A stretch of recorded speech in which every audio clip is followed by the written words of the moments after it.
সংগ্রামী দেশবাসী, আপনারা জানেন মেধাবী ছাত্রদের আন্দোলন, কোটা বিরোধী আন্দোলনকে কেন্দ্র করে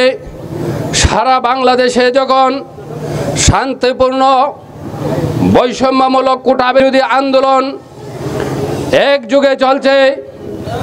তখন এই সরকার নগ্নভাবে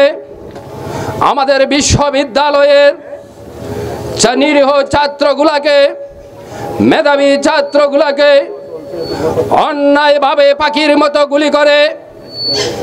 পরশুদিন 6 জন ছাত্রকে হত্যার প্রতিবাদে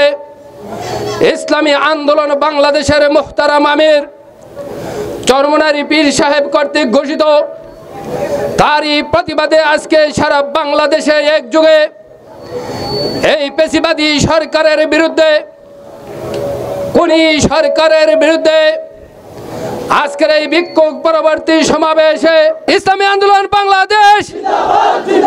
জিন্দাবাদ জিন্দাবাদ, নেতা নয় নীতি চাই, পীর